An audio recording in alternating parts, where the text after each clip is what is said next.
Après une nuit à Nagoya, nous sommes retournés à la gare pour entamer la prochaine étape de notre aventure hivernale japonaise, en route vers Matsue pour compléter le chapitre consacré à la faune.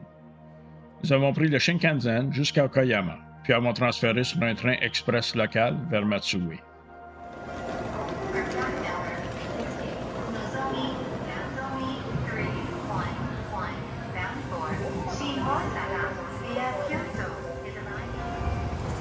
En attendant notre train à Okayama, nous avons aperçu le célèbre Shinkansen Hello Kitty. Dans la tradition japonaise du kawaii, qui signifie mignon, Hello Kitty symbolise l'amitié et la gentillesse. Il était donc naturel qu'un train à grande vitesse lui soit entièrement consacré, à l'intérieur comme à l'extérieur. De Okayama à Matsue, nous avons voyagé à bord du Yakumo Express, moins rapide que le Shinkansen, mais très confortable. À notre arrivée, nous avons pris nos quartiers au ryokan Minamikan, notre plus belle chambre du voyage, avec un bain thermal privé dans la chambre. Comme nous avions un peu de temps libre et que le ryokan est situé au bord de la rivière, je suis allé observer les oiseaux aquatiques.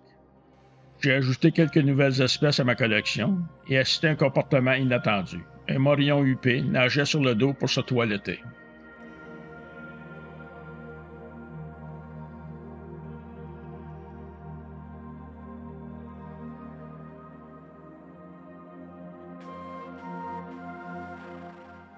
Le dîner ce soir-là fut inoubliable, avec une vue sur un jardin japonais magnifiquement illuminé.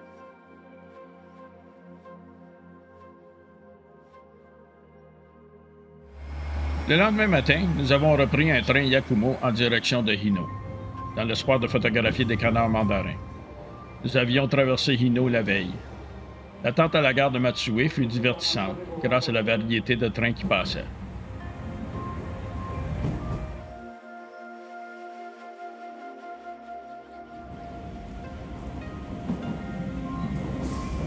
Je ne savais pas trop à quoi m'attendre à Hino.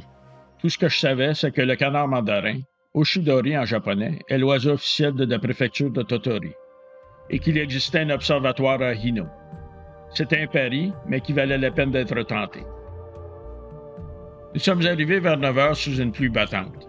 J'avais lu que les canards s'éloignaient généralement après 8 heures, jusqu'à ce que je tombe sur une phrase précisant qu'ils restent près de l'observatoire quand il pleut. Soudain, j'étais plein d'espoir. Trempés, malgré nos vêtements de pluie, nous avons rejoint la rivière, où une barrière en contreplaqué, percée de trous, pour objectif offrait une vue lointaine.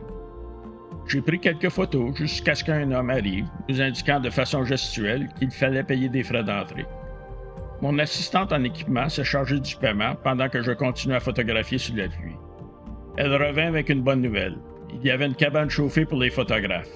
De là, la vue était bien meilleure, même si les ouvertures limitaient les angles. J'ai aussi appris que les canards mandarins sont facilement effrayés, d'où la barrière pour réduire les perturbations humaines. Nous avons passé environ 90 minutes dans la cabane avant que les canards ne s'envolent vers l'autre rive. Quel spectacle fantastique et kaléidoscopique ce fut, bien au-delà de mes attentes les plus optimistes. Je quittais l'observatoire après avoir ajouté à ma collection de photos le canard le plus coloré de tous. Aux côtés du canard branchu et du canard arlequin, j'avais désormais photographié, dans la nature, les 3 canards les plus éclatants de la planète.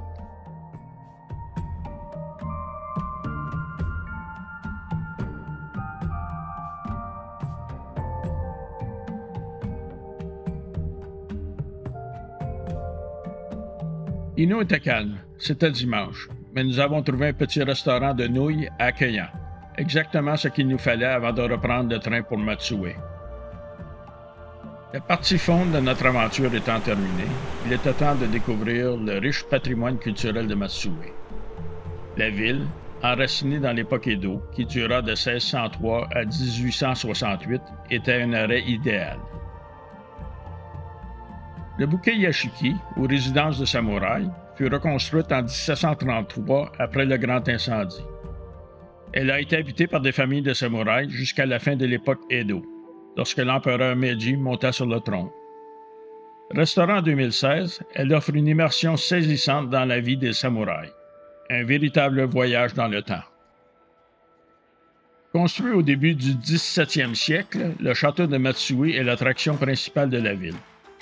Il fait partie des 12 derniers châteaux à donjons d'origine encore existants au Japon. On en comptait autrefois plus de 300, mais la plupart furent détruits pendant la restauration Meiji qui débuta en 1868, alors que le Japon se modernisait et que les châteaux devinrent obsolètes sur le plan militaire. Notre séjour à Matsue touchait à sa fin. Nous allions prendre la direction d'Osaka pour profiter du volet urbain de notre aventure hivernale, désormais presque terminée.